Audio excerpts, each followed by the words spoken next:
Very good morning to all of you. नमस्कार। आप सभी का बहुत बहुत स्वागत है मेरे यूट्यूब चैनल पे वी एस एजुकेशन हब में। आशा करता हूँ आप बहुत अच्छे होंगे और आपकी प्रिपरेशंस भी बहुत अच्छी होगी। माय डियर एस्पिरेंट्स, आज के इस पर्टिकुलर वीडियो में अपन बात करेंगे important current affair related news and उनसे रिलेटेड इम्पॉर्टेंट एमसीक्यूज फॉरवर्ड पे questions. Okay, today is 26th of April 2021। आप सभी का दिन मंगलमय हो। कोई भी एग्जाम्स की अगर आप तैयारी कर रहे हैं, चाहे वह बैंक का एग्जाम्स हो, चाहे वह SSC CGL CHSL railway NTPC या कोई भी स्टेट लेवल का एग्जाम्स हो, अगर आप तैयारी कर रहे हैं उन सभी में आपके लिए बहुत इम्पोर्टेंट है। ओके, तो वीडियो को पूरा देखिएगा, कंप्लीट सेशंस देखिएगा। बहुत ही इम्पोर्टेंट न्यूज हैं, banking awareness, static GK, daily base पर जो डेज होता है, इम्पोर्टेंट सारे के सारे डेज, कोई पुस्तक अगर है, कोई बुक्स है उसको रिलीज की है, उन सभी के बारे में अपन बात करते हैं। ओके, तो वीडियो को कंटिन्यू करते हैं। एंड बिफोर दैट, अगर आप चैनल पे फर्स्ट टाइम विजिट कर रहे हैं, चैनल्स को आपने अभी तक सब्सक्राइब नहीं किया है, तो माय डियर एस्पिरेंट्स पहले सब्सक्राइब बटन पे जरूर क्लिक कर लीजिएगा, राइट। ताकि क्या है, रेगुलर कोई भी वीडियो अपलोड होना तुरंत आपको नोटिफिकेशंस मिल जाएगा। Okay, please do subscribe the channels. अगर चैनल्स में वीडियो अगर आपको अच्छा लगे, लाइक करना मत भूलिएगा, शेयर करना मत भूलिएगा अपने ऑल ओवर फ्रेंड्स में, ग्रुप्स में, सर्कल्स में, जहाँ जहाँ आपकी रिच है। ओके, तो please do share the video, like the video and subscribe my channels. Okay, next चलते हैं, देखिएगा। फर्स्ट ऑफ ऑल ये March month, right, March month जो अभी कंप्लीट हुआ था, राइट, उन सभी के एक मैंने top 100 plus questions, 100 plus questions मैंने इसमें डाले हैं। ओके, तो आप में से कोई भी स्टूडेंट अगर पीडीएफ नहीं डाउनलोड किया है, फ्री ऑफ कॉस्ट पीडीएफ है, कोई चार्ज नहीं है, किसी भी तरह का एक भी पैसा आपको पे नहीं करना, केवल जाइए डाउनलोड कर लीजिएगा। इसमें बैंकिंग अवेयरनेस, स्ट्रैटेजी की, राइट, एंड डेज बेस पर international national suffers, top level के 100 क्वेश्चन हैं।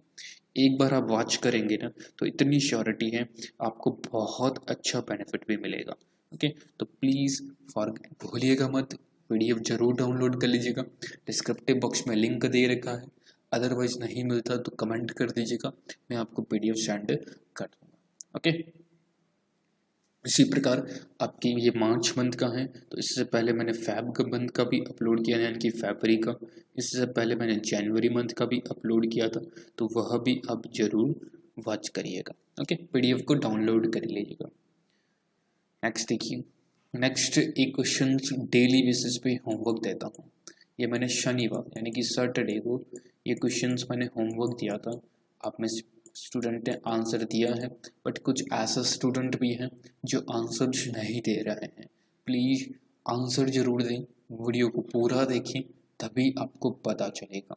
क्वेश्चंस पूछा था, what is the rank of India is in the recently released energy transitions index 2021। कोई भी एग्जाम्स हो, चाहे वह बैंक का हो, एसएससी का हो, इंडेक्स पेज पर एक ना एक क्वेश्चन डेफिनेटली श्योर है बनेगा ही बनेगा, राइट। एक ना एक क्वेश्चन तो डेफिनेटली बनेगा इंडेक्स बेसिस पर, राइट। तो एनर्जी ट्रांजिशन इंडेक्स में 2021 में भारत की रैंक क्या है? तो भारत की रैंक है 87, राइट। 87 रैंक पर भारत है आपका, याद रखिएगा। बहुत इंपॉर्टेंट क्वेश्चन एनर्जी बेसिस पे पूछा जाता है। अभी रिसेंट पे अपन ने, अगर जो मेरे रेगुलर स्टूडेंट है, रेगुलर वीडियो देखते हैं, उनको मालूम होना चाहिए, मैं अभी कुछ दिनों से इंडेक्स बेस पर भी कुछ ना कुछ न्यूज़ रहती है, वो मैं डिस्कस करता हूँ, राइट। तो आप सभी को मालूम होगा, कुछ दिनों पहले मैंने एक इंडेक्स आपको बताई थी, दैट इज़ द 142, 142वीं रैंक आई थी इंडिया की आपकी जो प्रेस फ्रीडम इंडेक्स है, राइट। प्रेस फ्रीडम इंडेक्स में जो एक पत्रकारिता को अपने देश में कितना फ्रीडम दे सकते हैं, राइट, उसके बेसिस पे इंडेक्स जारी हुआ था। तो इसमें इंडिया की रैंक आई थी 142, राइट। 180 देशों की पूरी सूची थी, जिसमें इंडिया की रैंक थी 142। और याद रखिएगा इंडेक्स बेस पर टॉप के 3, राइट, देशों के बारे में पूछा जाता है। तो यह नोट कर लीजिएगा इसको भी। नॉर्वे पहले स्थान पर, फर्स्ट पोजीशन पर। दूसरा है स्वीडन जो कि दूसरे पोजीशन पर। एंड देन थर्ड है आपका डेनमार्क। ये आपकी 3 ऐसे कंट्रीज है जो टॉप 3 में है, राइट। 177 पर चाइना आपका, राइट, चाइना 177 पर है। अपना पड़ोसी देश 106 पर, यानी कि नेपाल आपकी 106वीं रैंक पर है। याद रखिएगा ये बहुत इंपॉर्टेंट है, एग्जाम्स में आपको क्वेश्चंस बना सकता है, तो इसको भी ध्यान रखिएगा। और इसको भी ध्यान रखिएगा, एनर्जी ट्रांजिशन इंडेक्स में भारत की रैंक है 142, एनर्जी ट्रांजिशन रैंक में तो 87 एंड आपकी 142 रैंक है, that is the press freedom index में। Is it clear?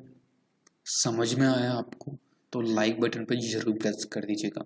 Okay, next आ जाते हैं आज के इम्पोर्टेंट डेज में, यानी कि आज के लिए इम्पोर्टेंट डेज कौन सा है। देखिए, कल मैंने वीडियो अपलोड नहीं किया था, कल संडे था, तो माय डियर स्टूडेंट्स जो कल डेज था, वर्ल्ड मलेरिया डे, बहुत इम्पोर्टेंट। 25 अप्रैल को वर्ल्ड मलेरिया डे के रूप में मनाया जाता है, राइट। 25 अप्रैल यानी कि कल की डेट थी वर्ल्ड मलेरिया दिवस, मलेरिया डे। अभी तक 21, 22, 23, 24 एंड देन नाउ 25 पांचों दिन में माय डियर स्टूडेंट्स प्रत्येक दिन कोई ना कोई दिवस तो डेफिनेटली बना है। अभी मैं रिवाइज करवा दूंगा।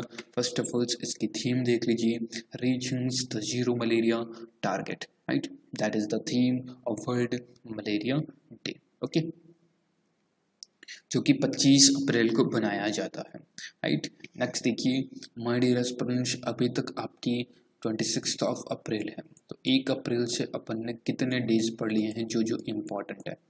फर्स्ट अप्रैल यानी कि 1 अप्रैल को अपन ने पढ़ा था उत्कल दिवस, जो कि बहुत इम्पोर्टेंट है, एग्जाम्स में क्वेश्चंस बनता है इनसे। उत्कल दिवस है जो कि 1 अप्रैल को बनाया जाता है, उड़ीसा अपना स्थापना दिवस बनाता है। 2 अप्रैल को मोस्ट ऑफ स्टूडेंट को याद हो गया होगा, world autism awareness day, right, world autism awareness day, जो कि 2 अप्रैल को। 5 अप्रैल को नेशनल्स मैरीटाइम डे, 5 अप्रैल को नेशनल्स मैरीटाइम डे, और 24 सितंबर को इंटरनेशनल मैरीटाइम डे, राइट, याद रखिएगा। फिर आता है 7 अप्रैल को वर्ल्ड हेल्थ डे, राइट, विश्व स्वास्थ्य दिवस, जो कि 7 अप्रैल को बनाते हैं। फिर आता है 10 अप्रैल को, इस दिन बनाते हैं वर्ल्ड होम्योपैथी डे, अगेन बहुत इंपॉर्टेंट, इसको भी मार्क करिएगा, होम्योपैथी डे, जो कि 10 अप्रैल को बनाते हैं। फिर आता है 15 अप्रैल, इस दिन मनाया जाता है वर्ल्ड आर्ट डे, विश्व कला दिवस जिसको कहते हैं, अगेन बहुत इंपॉर्टेंट, स्टार मार्क कर लीजिए इसको, ये पूछा जा सकता है, क्योंकि 15 अप्रैल को बनाते हैं। 19 अप्रैल को वर्ल्ड लीवर डे, याद रखिएगा, 19 अप्रैल को वर्ल्ड लीवर डे के रूप में बनाते हैं, याद रखिएगा। 21 अप्रैल को, अभी ध्यान से नोट करिएगा, national civil services day, right, national civil services day 21 April को आपकी बनाया जाता है। फिर आता है 22 अप्रैल को, बहुत इंपॉर्टेंट, अर्थ डे, अर्थ डे जो कि 22 अप्रैल को बनाया जाता है। 23 अप्रैल को जो बहुत important world books day, right, विश्व पुस्तक दिवस जो कि 23 अप्रैल को आपके बनाते हैं, याद रखिएगा, इम्पोर्टेंट है, एग्जाम्स में क्वेश्चंस बन सकता है इनसे रिलेटेड, तो जरूर नोट करिएगा। फिर आता है 24 अप्रैल को, 24 अप्रैल को आपके नेशनल्स पंचायती राज डे, नेशनल्स पंचायती राज डे जो कि आपके 24 अप्रैल को बनाते हैं। Okay, is it clear? अभी तक मैंने सारे डेज कवर करवा दिए हैं। 25 अप्रैल को world malaria day, reaching the zero malaria target, that is the theme of world malaria day. Okay, बाकी और भी आपको जानना है तो माय डियर एस्पिरेंट्स, एक मेरा वीडियो है जिसमें मैंने मंथली बेसिस पे मैं अपलोड करता हूँ। जैसे मार्च मंथ के कंप्लीट करवा चुका हूँ, अप्रैल मंथ कंप्लीट होते ही तुरंत आपको मिल जाएगा। जनवरी फरवरी का चाहिए तो डिस्क्रिप्टिव बॉक्स में लिंक अवेलेबल है। इसमें मैंने एक ही वीडियो में कंप्लीट डेज का एक थीम और डेज के लिए क्या इम्पोर्टेंट है सभी कुछ मैंने इसमें दिया है। देखिएगा, बहुत ही हेल्पफुल वीडियो है। एग्जाम्स में यहीं से क्वेश्चंस बनते हैं, देख लीजिएगा, एक नंबर आपका कहीं नहीं जाएगा। नाउ फिर बात करते हैं, आज एक इम्पॉर्टेंट बुक्स भी हैं। तो माय डियर एस्पिरेंट्स, एक इम्पॉर्टेंट बुक्स हैं, that is the living mountain, right. एक लिविंग माउंटेन पुस्तक का नेम है, जिस पुस्तक को लिखी है that is the Amitabh Ghosh, right.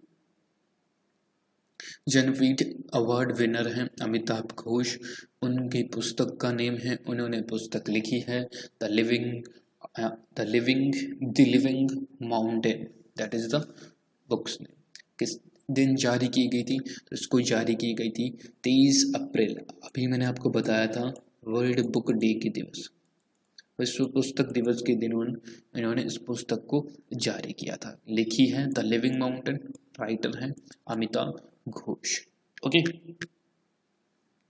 ये भी आपके लिए बहुत ज़्यादा इम्पॉर्टेंट है, तो इस चीज़ को नोट कर लीजिएगा। नेक्स्ट बुक बेस पर, जैसे मैंने डेज बेस पर मार्च मंथ के किए थे, उसी प्रकार बुक बेस पर भी मैंने वीडियो मंथली बेसिस पे करता हूँ। अगर आपके एग्जाम्स के लिए बुक्स बेस पर टॉपिक से क्वेश्चंस बनते हैं तो मेरे जो भी वीडियो हैं उनको एक बार ज़रूर देख लीजिएगा। बहुत ही हेल्पफुल और बहुत ही अच्छे वीडियो हैं, अच्छे कंटेंट के साथ मैंने इसमें वीडियो बनाए हैं। ओके, तो देखिएगा, हेल्पफुल लगेंगी, इतनी श्योरिटी है। नेक्स्ट आ जाते हैं आज की इम्पॉर्टेंट न्यूज पे। यहाँ तक अगर आपको सेशंस अच्छा लगा कि हाँ सर हमको अच्छा लगा, तो मेरे मोटिवेशंस के लिए आपका एक लाइक तो बनता है। ओके, लाइक तो बनता है, और शेयर नहीं किया है तो प्लीज़ स्टूडेंट की हेल्प करें, शेयर करें, राइट। एंड चैनल्स पे न्यू जुड़ रहे हैं, फर्स्ट टाइम है तो सब्सक्राइब भी जरूर करिएगा। न्यूज़ है माय डियर स्टूडेंट्स, कल की न्यूज़ थी, that is the justice N V. Ramanna, right. N V. Ramanna है जो कि as a CJI, chief justice of India, right, chief justice of India, India के चीफ जस्टिस बने हैं, राइट, आपके एन.वी. रमन्ना। बहुत ज़्यादा इम्पोर्टेंट, एग्जाम्स के लिए तो बहुत ही इम्पोर्टेंट, राइट। एग्जाम्स में आपको नेम नहीं पूछेगा, एग्जाम्स में पूछेगा ये कितने नंबर के एक जज हैं, राइट। तो ये 48वें सुप्रीम कोर्ट के जज बने हैं एन.वी. रमन्ना। इसके बारे में मैं डिटेल्स में बता भी चुका हूँ। इन्होंने अब शपथ ली है 48th सुप्रीम कोर्ट जज, ये याद रखिएगा। 47 थे आपकी शरद अरविंद बोबडे, शरद अरविंद बोबडे हैं जो कि आपकी 49वें सुप्रीम कोर्ट जज थे। सुप्रीम कोर्ट अपने प्यारे भारत का सुप्रीम कोर्ट है, इंडिया में है 1950, राइट। एक सेकेंड,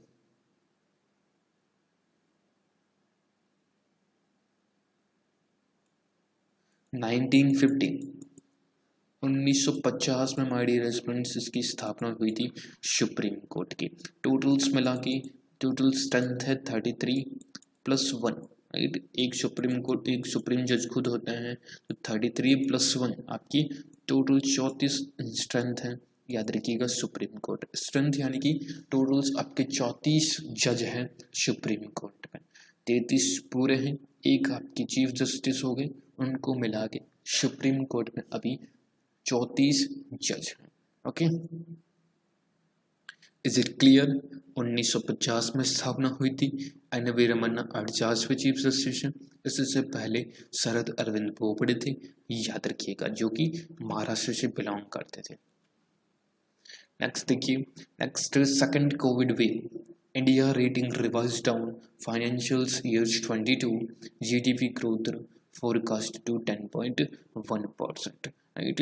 इंडिया रेटिंग, जैसा कि मैं प्रत्येक वीडियो में आपके साथ शेयर करता हूँ, India rating, Iqra, S&P, right, care ratings, SBI, ये जो रेटिंग फोरकास्ट करते हैं ना, इनको ध्यान से पढ़िए, क्योंकि बैंकिंग एग्जाम्स के लिए बहुत ज़्यादा इम्पोर्टेंट है, राइट। तो देखिए, सबसे पहले S&P यानी कि स्टैंडर्ड एंड पुअर 11% फोरकास्ट की है भारत की ग्रोथ रेट में। फिर बात करिए अब इक्रा की, इक्रा ने फोरकास्ट की है, ये नोट कर लीजिएगा, इम्पोर्टेंट है, 10.5% इक्रा ने। ओके, नेक्स्ट है आपका केयर रेटिंग है 10.2%। नेक्स्ट आपका SBI यानी कि स्टेट बैंक ऑफ इंडिया, इन्होंने फोरकास्ट की है 10.4%। ओके, ये 10.5% है। अगेन फिर आपकी इंडिया रेटिंग, जिसने फोरकास्ट की है 10.1%। ये आपकी पूरी की पूरी ग्रोथ रेट अभी तक फोरकास्ट की गई है। Okay, S&P, Iqra, care, SBI और इंडिया रेटिंग, इनमें से कोई चीज़ आपको नहीं समझ में आती, कमेंट कर दीजिएगा, मैं उसका आपको रिप्लाई प्रोवाइड करा दूंगा।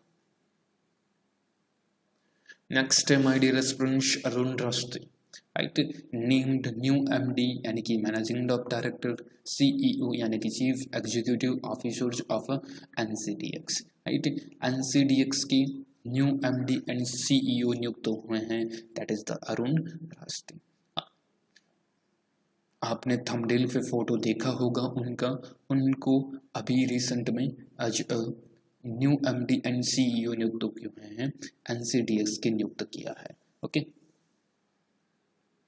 याद रखिएगा, right, national commodities and derivatives exchange, that is the full name, right.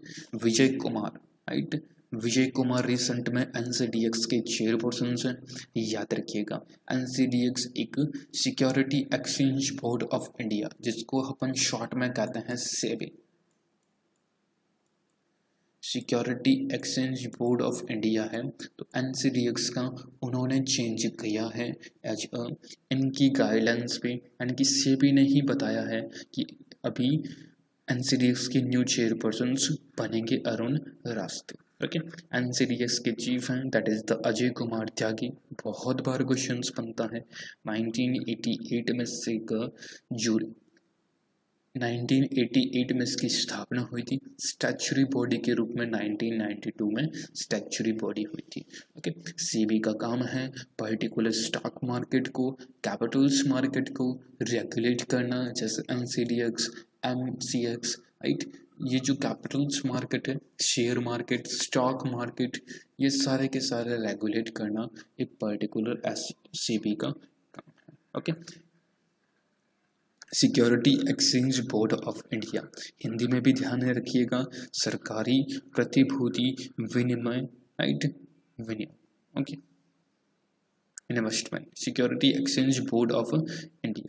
Okay, सरकारी प्रतिभूति विनिमय board, that is the Hindi name, और इंग्लिश में मैंने आपको बता दिया। ओके, अगर कोई भी अपॉइंटमेंट हो, किसी भी अपॉइंटमेंट, जैसा कि मैंने वीडियो की स्टार्टिंग में बताया था, मैं मंथली बेसिस पे टॉपिक वाइज वीडियो आपको तैयार करवाता हूँ। तो ये मार्च मंथ का इम्पोर्टेंट अपॉइंटमेंट और रेजिग्नेशन है, राइट। इतना अच्छा मैं खुद कह रहा हूँ आपसे, नहीं बिलीव होता, वीडियो को एक बार देखिए, कंटेंट को जरूर देखिए, कितना अच्छा कंटेंट मैंने इसमें डाला है। गारंटी है आपको बहुत अच्छा लगेगा, हेल्प भी बहुत करेगा, राइट। तो एक बार जरूर वॉच कर लीजिएगा इसको भी, अपॉइंटमेंट और रेजिग्नेशंस को। नेक्स्ट है justice Shantanagoudar, right, of supreme court passed away. Supreme court के जज हैं my dear students Mohan M Shantanagoudar, right, जिनका निधन हो चुका है। कोरोना वायरस एक इश्यू बताया जा रहा है, यानी कि कोरोना से उनकी मृत्यु हुई है। याद रखिएगा, सुप्रीम कोर्ट के जज रह चुके हैं, एग्जाम्स में क्वेश्चंस पूछ सकता है ऑब्ituary में आप सभी से, ओके। कोरोना वायरस की 62 ईयर्स की एज में इनका निधन हो गया है, ओके। Is it clear? समझ में आया आप सभी को? तो प्लीज लाइक बटन पे जरूर प्रेस कर दीजिएगा एक बार। नेक्स्ट अगेन एक वन मोर ऑब्ituaries है, that is the musicians Rajan Mishra dies from कोविड-19। क्लासिकल सिंगर है, राइट, राजन मिश्रा, जो कि एक पद्म भूषण, बहुत इम्पोर्टेंट है यह। पद्म के 3 अवार्ड होते हैं, पद्म विभूषण, पद्म भूषण, पद्मश्री, ये 3 अवार्ड होते हैं। इनमें से पद्म विभूषण है जो कि आपके राजन मिश्रा जी को मिला हुआ है। एक क्लासिकल सिंगिंग थे, बहुत अच्छा गाते थे, राइट। याद रखिएगा, कोविड-19 की वजह से इनका निधन हो गया है, ओके। अगेन इनका भी कोविड से हुआ है, तो याद रखिएगा बहुत ज़्यादा इम्पोर्टेंट है, ओके। क्लियर? एग्जाम्स में ऑब्ituary में कोई पॉलिटिशियंस हो तो पॉलिटिशियंस की पार्टी, अगर कोई प्रोफेशंस पार्टिकुलर क्या प्रोफेशंस करता है, कोई अवार्ड विनर हो, जैसे किसी को पद्मश्री है, किसी को कुछ है, किसी को कुछ है, तो इस टाइप के अवार्ड भी कभी कभार पूछ लेता है, ओके। तो प्लीज नोट डाउन जरूर कर लीजिएगा। समझ में आया आपको? तो लाइक बटन पे जरूर प्रेस करिएगा। ये ऑब्ituary का भी वीडियो मैंने बनाया था, देख लीजिएगा। मैं बार बार रिमाइंडर आपको करवा रहा हूँ ताकि आप अच्छे से देख पाएँ। जो स्टूडेंट्स इन छुट्टियों में, राइट, अभी रिसेंट में देखें तो कोई भी कंपटीशंस एग्जाम्स नहीं है, नोटिफिकेशंस भी नहीं है, ओके। तो प्लीज़ आप जीके तैयार कर लीजिए, जो मंथली बेसिस पे पढ़ाता हूँ। आज का क्वेश्चन है the first national Panchayati Raj day was observed in which of the following years? Bharat में प्रथम राष्ट्रीय पंचायती राज दिवस है जो कि निम्नलिखित में से किस वर्ष को बनाया जाता है? ये आपकी कमेंट ऑप्शंस है, कमेंट करिएगा। अभी मैंने दिवस के बारे में बताया है, वह भी बताया कि पंचायती राज दिवस कब बना था। इसीलिए कहता हूँ वीडियो को पूरा ऑनेस्टी के साथ स्टार्टिंग से लेकर एंड तक एक एक चीज को ध्यान से सुना करें, राइट। आंसर दीजिएगा इसका। तो वीडियो अगर आपको अच्छा लगा, लाइक करना, शेयर करना, और चैनल्स पे न्यू जुड़ रहे हैं, सब्सक्राइब नहीं किया है तो पहले सब्सक्राइब भी जरूर कर लीजिएगा। पीडीएफ के लिए मैंने आपको बताया है, पीडीएफ आपको नीचे कमेंट बॉक्स में, नीचे डिस्क्रिप्टिव बॉक्स में टेलीग्राम चैनल्स का लिंक है, वहाँ से ज्वाइन करके आप पीडीएफ प्राप्त कर सकते हैं। अदरवाइज कमेंट बॉक्स में टाइप कर दीजिएगा अपनी मेल आईडी, मैं वहाँ पर भी आपको सेंड कर दूँगा। फ्री ऑफ कॉस्ट पीडीएफ है, कोई भी चार्ज आपको पे नहीं करना, सिंगल पैसा आपको पे नहीं करना, राइट। केवल आपकी तैयारी हो, आपकी अच्छी से टाइम वेस्ट ना हो, सारा कंटेंट आपके लिए बनाता हूँ। तो thank you so much friends, बहुत बहुत धन्यवाद आप सभी का। I hope you are enjoy the sessions. If I enjoy the sessions तो please hit the like button, share the video and subscribe my channels. Please do subscribe my channels. मिलते हैं किसी ऐसे ही नेक्स्ट वीडियो में, तब तक के लिए आप अपना ध्यान रखिए, ख्याल रखिए, सेफ रहिए, स्वस्थ रहिए, परिवार का जरूर ध्यान रखिए, राइट। याद रखिएगा, कोविड-19 कोरोना वायरस है जो सेकंड वेव है, बहुत तेजी से स्प्रेड कर रही है, ओके। तो प्लीज़ अपना ध्यान रखिएगा, राइट। दुनिया के लिए आप एक व्यक्ति हो सकते हैं, राइट, सरकार के लिए आप एक व्यक्ति हो सकते हैं, बट परिवार के लिए एक आप मुखिया हैं, एक आप भगवान हैं। ओके, तो प्लीज़ अपना ध्यान रखिए, परिवार का ध्यान रखिए। बिना मास्क के बिना आप घर से बाहर मत निकलिए। आवश्यक हो तभी निकलिए, ज़्यादा ज़रूरी हो तभी घर से निकलिए। 20-20 सेकंड्स में हाथ को सैनिटाइज करिए, औरों को भी सलाह दीजिए मास्क पहन के रखें, राइट। क्योंकि जो अभी की सिचुएशंस है उसके हिसाब से कोरोना है 2 से 3 दिन तो और रहने वाला है। ओके, योग करते रहें, एक्सरसाइज डेली बेसिस पे करा करिए। Okay, thank you so much friends, बहुत बहुत धन्यवाद, नमस्कार, जय हिंद एंड शुक्रिया आप सभी का वीडियो को देखने के लिए।